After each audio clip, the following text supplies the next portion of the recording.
yang ditakuti hingga 3 4 Di Jakarta dirasakan dalam 2 minggu terakhir, pemantauan di Assalamualaikum warahmatullahi wabarakatuh. Halo semuanya, perkenalkan nama aku Lydia Pratiwi dengan NIM 133250079 dari kelas PTC. Di sini saya akan memaparkan video tugas untuk memenuhi tugas ujian tengah semester komunikasi penyuluhan lahan yang diampu oleh dosen Bapak Muhammad Kundarko. Assalamualaikum warahmatullahi wabarakatuh. Waalaikumsalam warahmatullahi wabarakatuh. Izinkan saya untuk meminta waktunya teman-teman sekalian. Saya di sini akan menjelaskan tentang penyuluhan perubahan iklim menjadi tantangan nyata bagi kehidupan di pertanian. Nah, sebelum itu puji dan syukur kita panjatkan kepada Tuhan Yang Maha Esa yang karena kita masih diberi kesehatan dan kesempatan pada kali ini kita bisa berkumpul di tempat ini tanpa ada halangan suatu apapun. Selawat serta salam tercurahkan kepada junjungan kita kepada Nabi Muhammad Sallallahu Alaihi Wasallam yang telah memberikan kita syafaatnya di yaumul kiamat.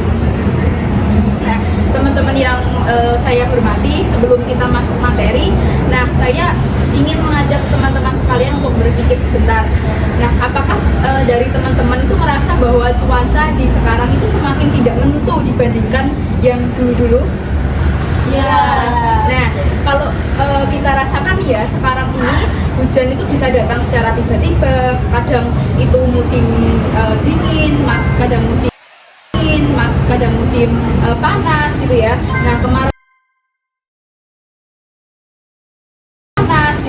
Nah, kemarau tuh bisa menjadi lebih panjang dari biasanya. Nah, kondisi ini itu menjadi salah satu tanda adanya perubahan iklim. Nah, sebelumnya dari teman-teman apa sih yang dimaksud dengan perubahan iklim? Ada yang tahu? Nah, untuk perubahan iklim itu sebenarnya adalah perubahan jangka panjang dalam suatu suhu, curah hujan, dan fenomena cuaca lainnya di bumi. Nah, perubahan ini itu bisa disebabkan oleh faktor alami seperti letusan gunung api dan variasi matahari. Namun ini aktivitas manusia itu juga ada campur tangannya menjadi penyebab utama dari percepatan perubahan iklim, terutama sejak revolusi industri. Pembakaran bahan bakar fosil akan melepaskan gas rumah kaca terutama karbon dioksida ke atmosfer dalam jumlah yang besar. Penebangan hutan juga menyebabkan perubahan iklim melalui 2 cara, yaitu pelepasan karbon dan hilangnya penyerapan karbon. Penumpukan sampah terutama di TPR-TPR itu akan menyebabkan perubahan iklim karena menghasilkan gas metana, salah satu gas rumah kaca yang jauh lebih kuat daripada karbon dioksida. Nah, dari laporan dari IPCC, itu suhu rata-rata bumi itu tuh udah meningkat sekitar kurang lebih 1,2 derajat sejak akhir abad ke-19 dan diprediksi cuaca ini tuh bisa melebihi kurang lebih 1,5 derajat Celcius jika tidak ada tindakan secara serius secara global gitu ya. Nah, perubahan iklim itu tuh sebenarnya perubahan dalam jangka waktu yang panjang. Artinya bukan perubahan dari 1 atau 2 hari aja, tapi perubahan itu terjadi secara terus-menerus dalam waktu yang cukup lama gitu. Yang berubah itu bukan hanya suhu aja, tapi juga curah hujan sama musim yang emang tidak menentu gitu. Nah, jadi kalau sekarang kita merasa musim itu emang mulai udah nggak jelas, itu memang bagian dari perubahan iklim itu gitu. Nah, perubahan ini tuh sebenarnya bisa terjadi secara alami. Misalnya yang tadi disebutkan gunung api sama aktivitas manusia itu sendiri. Nah, yang kedua perubahan iklim versus variabilitas dari iklim. Nah, variabilitas iklim itu perubahan cuaca alami yang terjadi dalam waktu yang cukup pendek. Jadi waktunya itu tuh cuma pendek gitu. Nah, seperti mingguan, bulanan, atau tahunan. Nah, misalnya El Nino atau La Nina gitu. Nah, kemudian perubahan iklim. Nah, kalau misalnya perubahan iklim itu perubahan pola dalam waktu yang panjang, jangka pola yang panjang gitu. Nah, kurang lebih selama 30 tahun. yang konsisten dan bertahannya itu cukup lama. Jadi bumi ini tuh mendapat energi dari matahari, sebagiannya itu dibantulkan kembali ke luar angkasa, sebagian lagi itu diserap dan dipantulkan oleh bumi sebagai radiasi inframerah yang panas. Nah, gas rumah kaca seperti karbon dioksida, CH4, dan NH2 itu tuh menyerap panas dan menjebaknya di dalam atmosfer gitu. Nah, membuat suhu bumi itu tuh menjadi lebih hangat. Sama proses ini itu proses alami dan penting bagi kehidupan sehari-hari. Nah, tanpa efek rumah kaca, suhu bumi itu akan rata-rata sekitar minus 8 derajat Celcius. Nah, masalahnya muncul saat aktivitas manusia, peningkatan konsentrasi gas-gas ini secara berlebihan yang menyebabkan pemanasan global seperti global warming dan akhirnya memicu perubahan iklim. Nah, untuk penyebab utama dari perubahan iklim ini itu menjadi perubahannya itu tuh adalah efek rumah kaca yang berlebihan. Nah, efek rumah kaca secara alami itu gunanya untuk menjaga suhu bumi itu biar tetap stabil. Namun peningkatan konsentrasi gas rumah kaca akibat aktivitas manusia itu mengubah keseimbangan ini.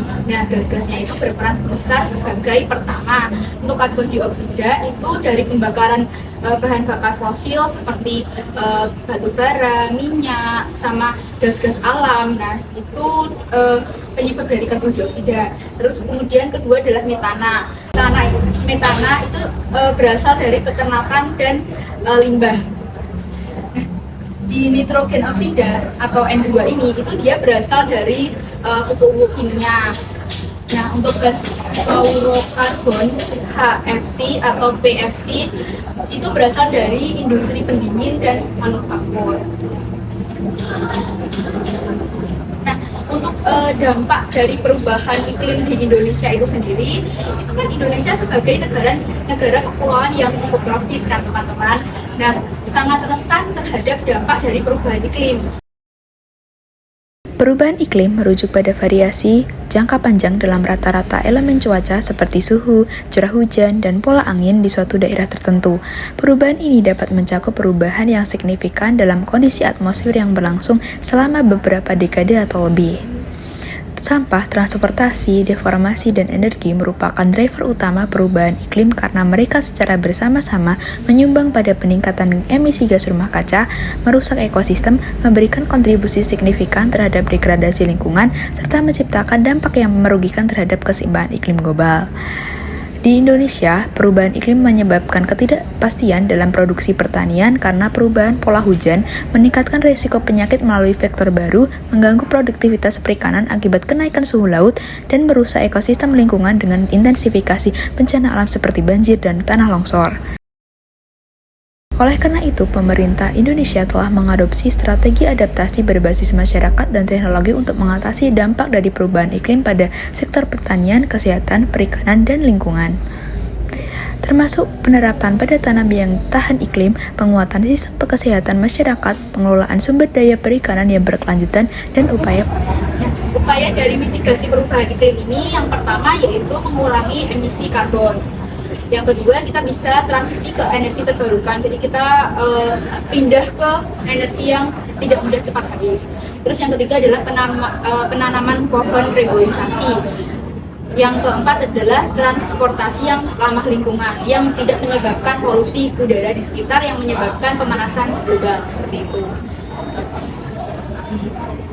Baik, dari teman-teman sekalian, dari penjelasan tadi kita bisa memahami bahwa perubahan iklim itu bukan hanya sekedar teori aja, tapi juga sudah nyata terjadi dalam kehidupan kita sehari-hari dan berdampak langsung bagi kehidupan kita, terutama dalam bidang pertanian. Nah, oleh karena itu pentingnya kita untuk memahami kondisi dari perubahan iklim ini agar kita menjadi lebih siap dalam menghadapi perubahan-perubahan yang akan terjadi di kedepannya. Nah, sebagai penutup, mari kita tingkatkan kesadaran teman-teman sekalian terhadap lingkungan dan perubahan yang sudah terjadi di belakangan ini. dengan pemahaman yang baik, kita bisa mengambil langkah yang lebih bijak lagi untuk kedepannya dalam menghadapi perubahan iklim ini. Nah, demikian yang saya sampaikan dari sini, paparan ini ya. Cukup sekian, terima kasih. Assalamualaikum warahmatullahi wabarakatuh. Waalaikumsalam warahmatullahi wabarakatuh. Sekian video paparan yang telah saya sampaikan tentang penyuluhan tadi. Kurang lebihnya mohon dimaafkan. Sekian, wassalamualaikum warahmatullahi wabarakatuh.